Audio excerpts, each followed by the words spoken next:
Good morning, good afternoon, good evening, ladies and gentlemen, wherever you are in the world, welcome back to The Caring Economy with me, your host, Toby Usnik. Today, I'm going to welcome Dave Woodruff. He is the co-founder and chief revenue officer of the Bob Woodruff Foundation. Dave has dedicated his career to supporting veterans and their families, turning personal tragedy into powerful forces of good. And today, we're going to explore Dave's purpose-driven life, his advocacy work at the foundation, and the invaluable lessons that he's learned along the way. So with no further ado, welcome to The Caring Economy, Dave. Thank you, Toby. It's great to be here. Thanks for having me. Yeah. So our sort of standard operation here is we ask people at the beginning to give maybe a 3 to 5 minute digest of their life, kind of where you were born, how you found your way, maybe some mentors or pivots along the way. So please give us an overview. So I'm from Michigan. Actually, I was born in Dayton, Ohio, but my parents moved up to Detroit 6 months into my life and spent my entire life here. In fact, I still live in Detroit, speaking to you today from northern Michigan. But I grew up in Michigan along with my three brothers, including my brother Bob, and had a great upbringing here. Nothing extraordinary. I was very blessed to have a grandfather who was a first franchise Ford dealer in the city of Detroit, which was a really interesting story. And then my other side of my family is from New Jersey and other places. So we settled in Detroit, and my grandfather and my father were both in the advertising business. And my grandfather owned a magazine for the Detroit Athletic Club called the DAC News. So early on in my life, I started hearing about advertising and marketing and all that kind of stuff. And my dad worked for him as well, and then later on became a real estate broker with my mother. But we had a great upbringing, like I said, and that whole introduction initially to advertising and marketing kind of got me going on my early career. And I went to Miami University in Ohio, and down there I got hooked up with the radio business, and I got a chance to be on the air and do a radio show down there as a sophomore, and then I became play-by-play and color announcer for the Miami hockey team. This kind of media thing started creeping into my life, and I decided that's what I wanted to do with my life. So while I was in college, I interned at two radio stations in Detroit, and those were great experiences. I actually got to do broadcasting as well as producing talk radio, and that was a lot of fun. I enjoyed it. I loved the sports. All of us were very athletic. We grew up, playing every sport imaginable. My father coached every team we had. So I was gonna, do the radio thing or maybe someday television. Mhm. And I was in it for a couple of years, and it was the mid '80s, late or early '80s, and the economy was a little suspect at the time, and I was like, okay, what do I need to do to really take this career? And I was working at this, a top 10 market, part-time on the air, and somebody said to me, well, you're going to have to go to Des Moines if you want to like really do this the right way. And I said, I really don't think I can do that. So I was talking to a guy who was in our sales department, and he said, Dave, you'd be a really good sales guy. You ought to think about going over there. You can make a lot more money. You can stay close to the business. So I made that decision, and I jumped over to the sales department at the WXYZ radio here in Detroit, Mhm. and I absolutely hated it. It was the worst experience of my life. I was supposed to be calling on retail businesses for this radio station. I would sit in parking lots all day long, just going, God, I can't do this anymore. But actually, I was involved in theater at the time, and I was a lighting designer for local theater. And I was talking to this woman who worked at an ad agency, and she said, you ought to try the ad side, the ad agency side. And so I went and hired in at an agency called Donor Advertising, pretty Uh-huh. well known in the Detroit area, and started my advertising career there. And it ended up being a great thing. At one point, leaving Donor and going over to Campbell Ewald Advertising, where I worked on Chevrolet, Chevy truck for a long time in the days of the Ford, the Chevy head-to-head, competition for pickup trucks. And then I was transferred to New York. I had just gotten married to my wife, Leanne, and we got transferred to New York to work on Chevrolet Regional. So I started working my way up in my career. I did the agency side for a while, and I had been told that it was going to be a temporary assignment, maybe 2 years.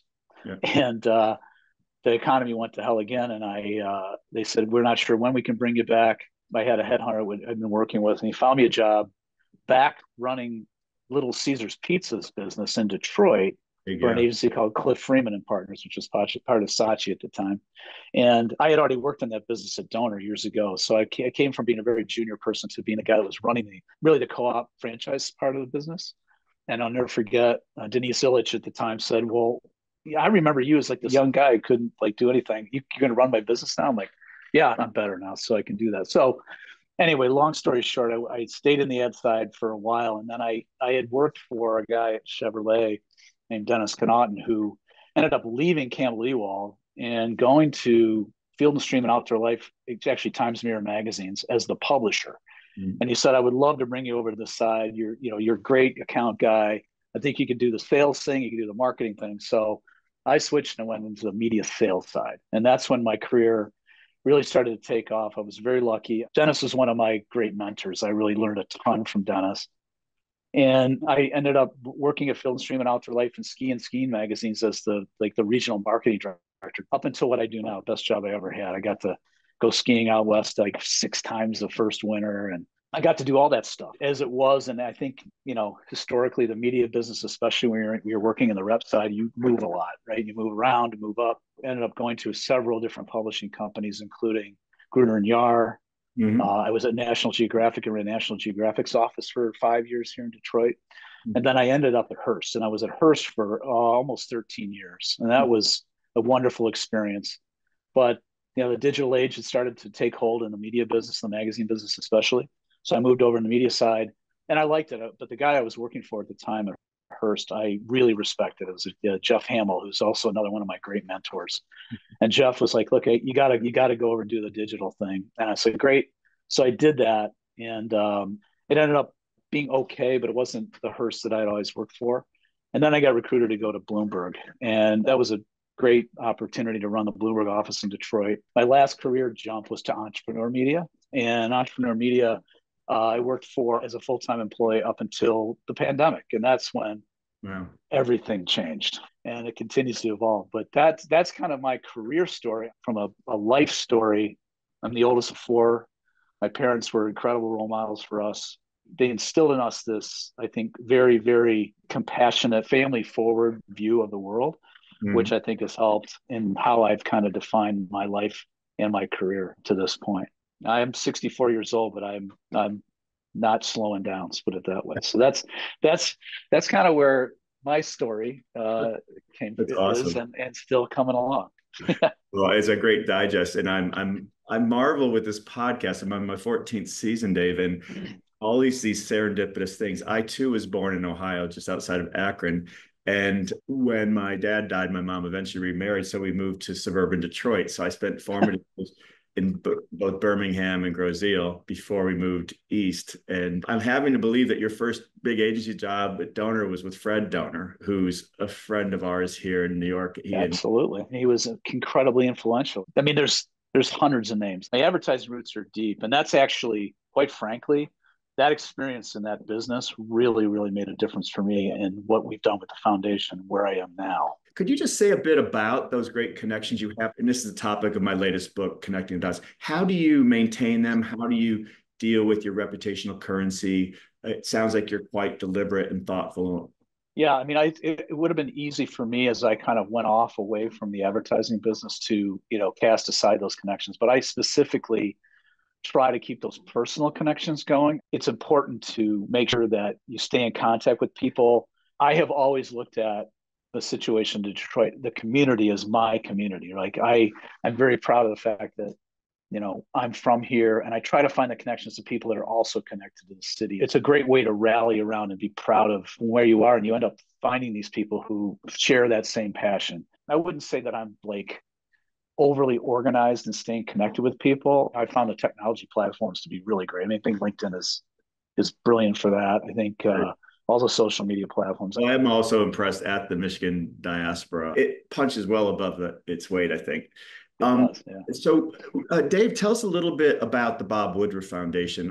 As I said, here we were, just not myself, but my wife and I, and my brothers. We were all off doing our thing, right? And my brother Bob, when he decided to leave law and go into news reporting, basically drop his $110,000 salary at Sherman Sterling in San Francisco and become a reporter in Chico Redding at about 1/10 of that with a brand new kid. We were all like, "You're crazy." I'll never forget. He was in China, Yeah. on an exchange program. It was there at Tiananmen Square. And he came back and he goes, I want to be a reporter. And he goes, "What do I do?" And I'm like, "Well, I'll send you my back issues of Broadcasting Magazine, and you can apply to the classifieds with a tape." So he went out and did it, and he applied and nothing happened, and he ended up getting this job in Chico after he enrolled at Berkeley School of Journalism and went to his first class, and then got this phone call.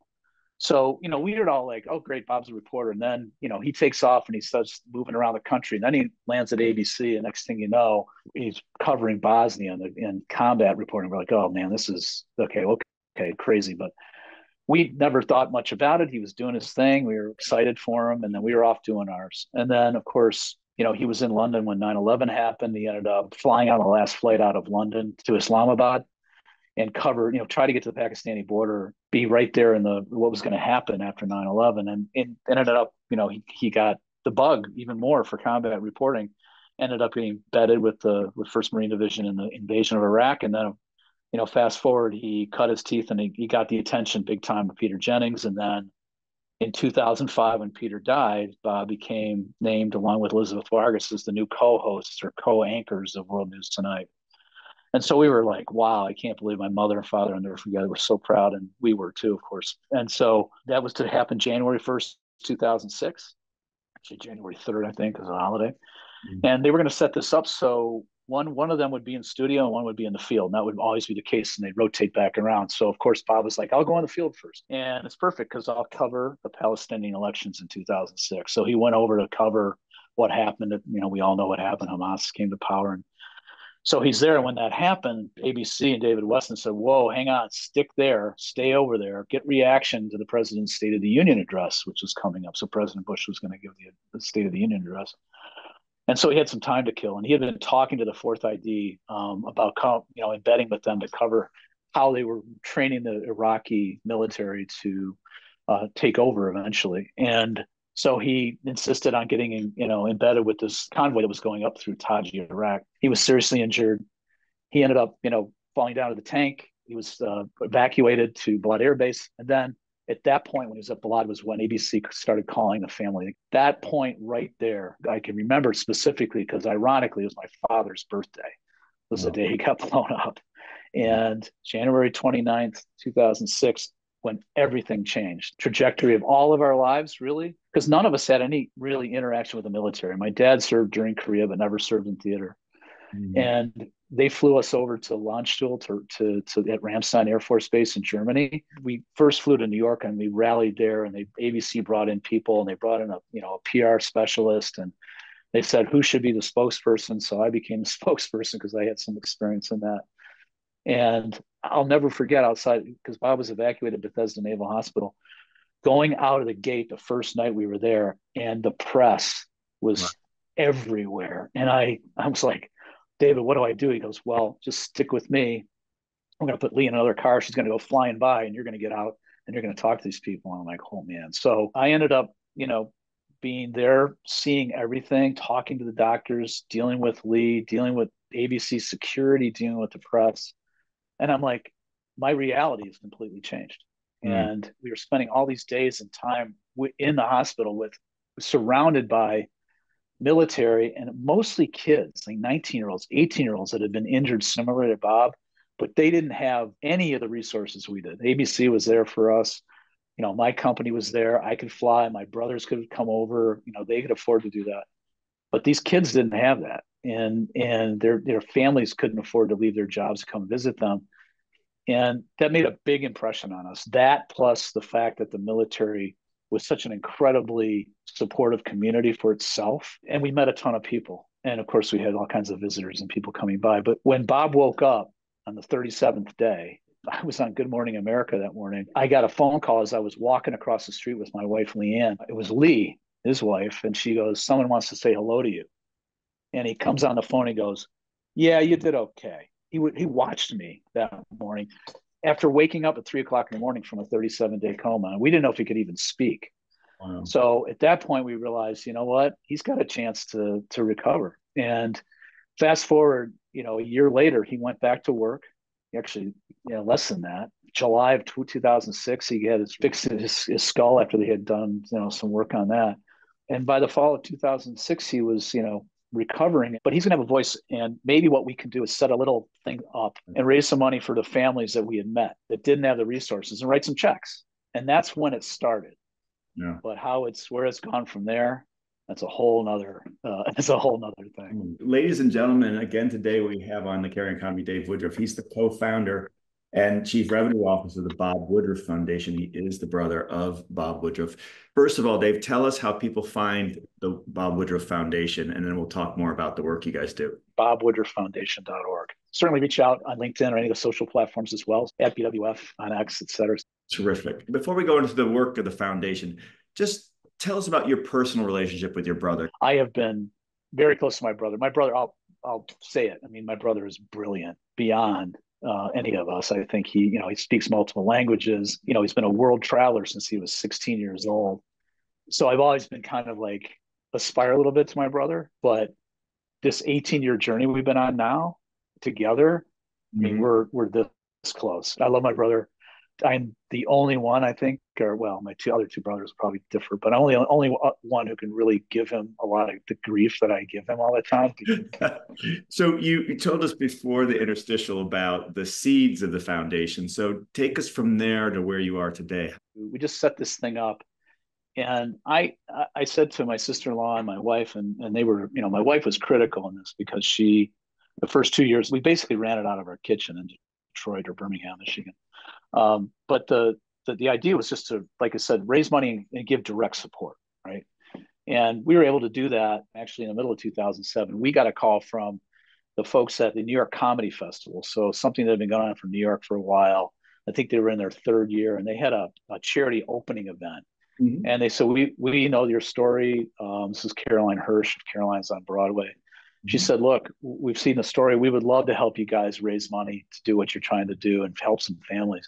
So we'd like you to be the charitable partner of that event. And we said, oh, that'd be amazing. And then they said, we could probably raise like $100,000 for you. Like, oh my God, that's incredible. We would love that. And so we put that out there. And then not too long later, Bob got a call. Actually, Lee got a call from Patty Scialfa, Bruce Springsteen's wife. Mm-hmm. And she said, hey, we'd like to help too. What can we do? And we're like, would you play a few songs at this event we're doing? And fast forward to the event, which happened just, a short time later, Bruce played.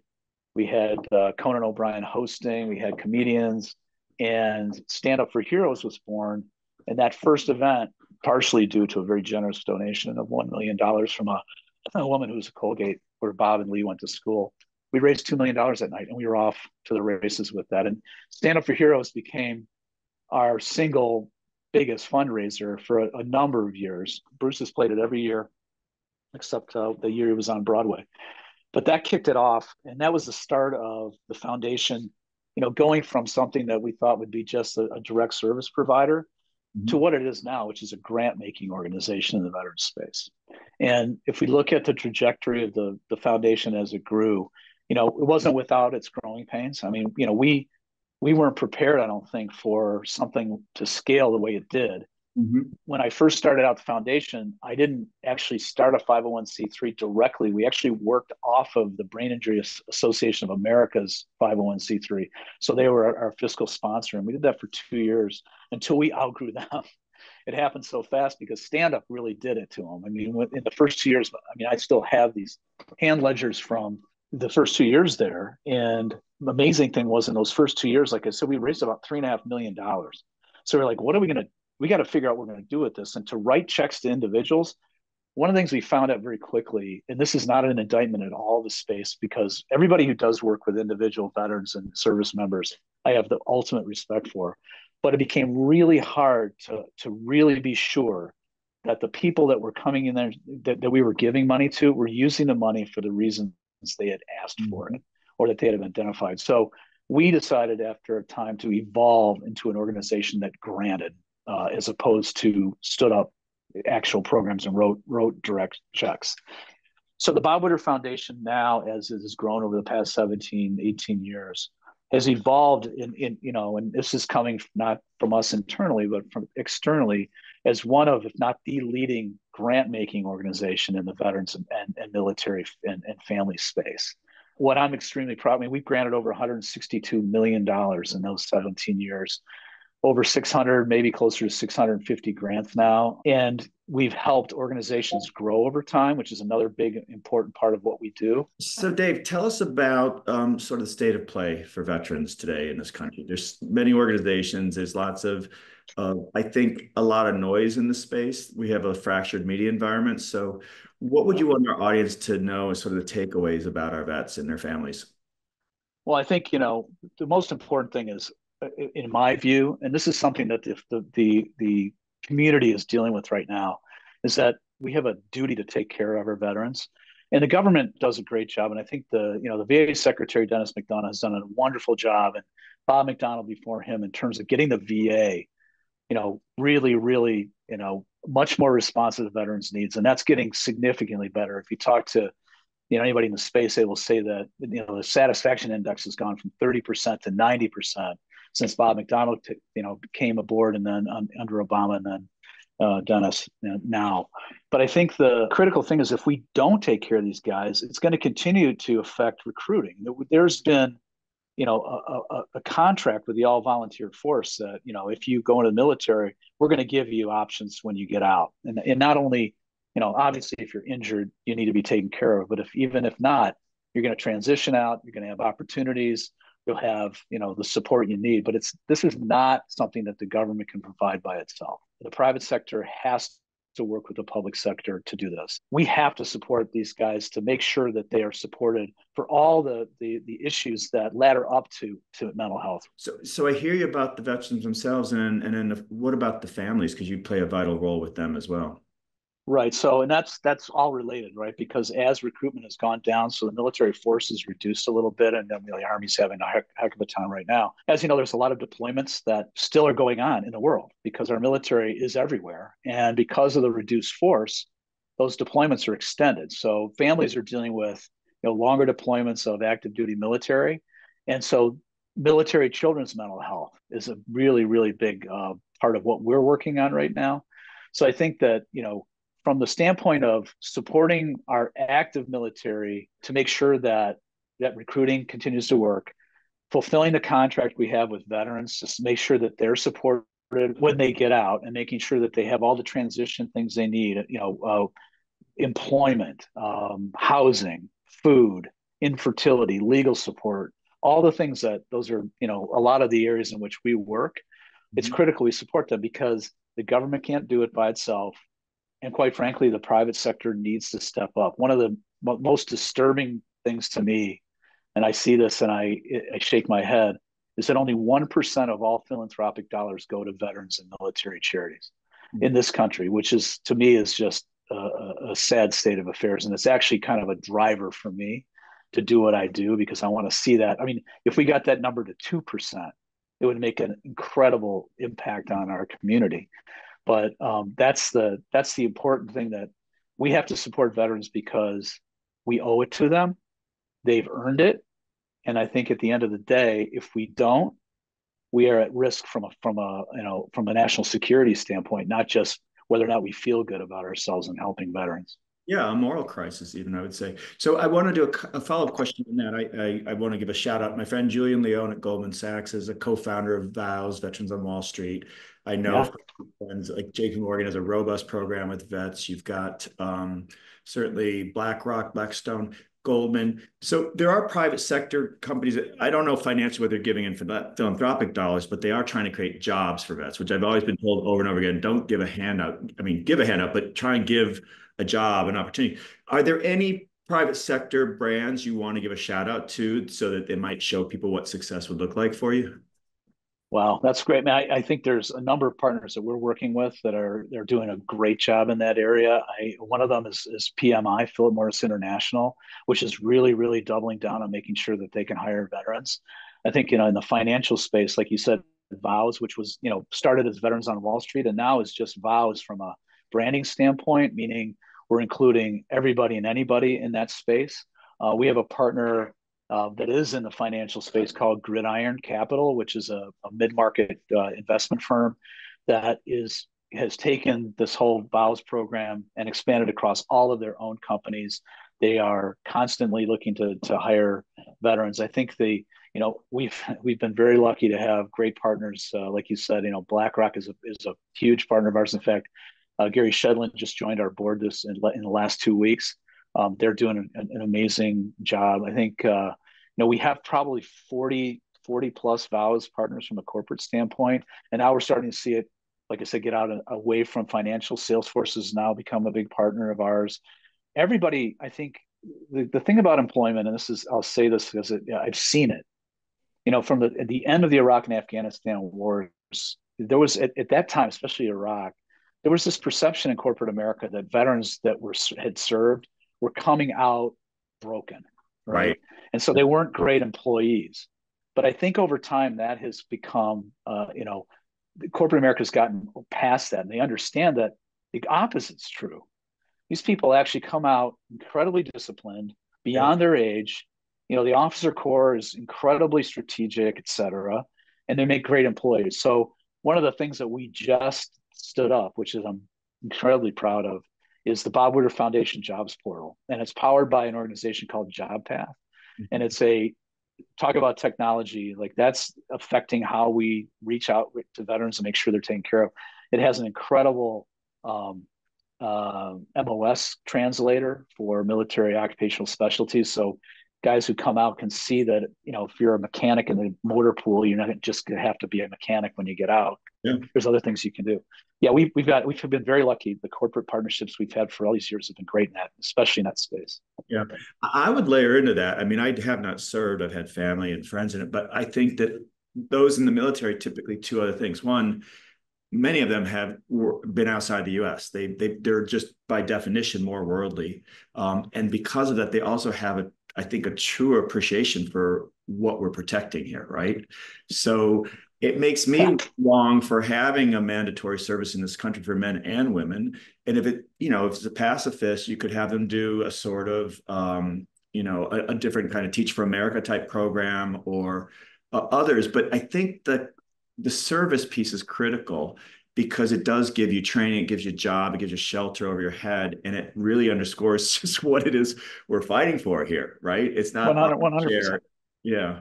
You struck me as someone who's always been driven in a subconscious and sometimes conscious way about where you're going, how you're getting there.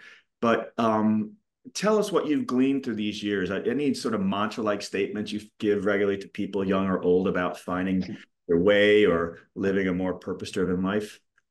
I started out when the foundation started. I never really, really thought of myself as like making a difference in the world. But I think, and it may sound trite at some level, but I believe that as an individual, you can make a huge difference in the world.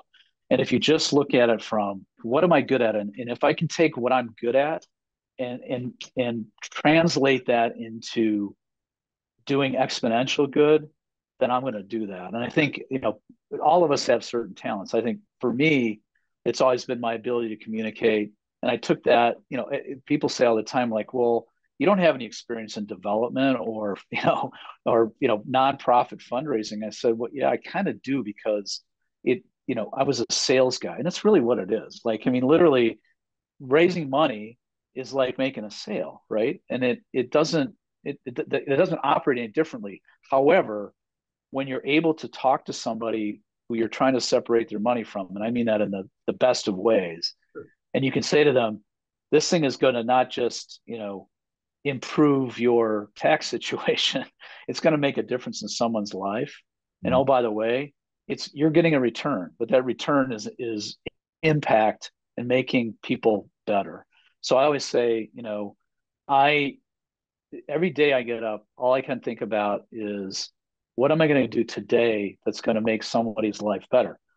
And that, for me right now, and I've had different roles. Obviously, I was the chairman of the board of the foundation forever, and that was very strategic. And now, as chief revenue officer, which in our organization is basically defines us, it's the revenue streams that are non-typical or non-traditional development, so event-based, et cetera, which I love, by the way. I can get out and say to Tractor Supply, who just came aboard as one of our partners, hey, we're doing this event in Nashville, and we're going to have 1,000 veterans there. We're just doing it for them.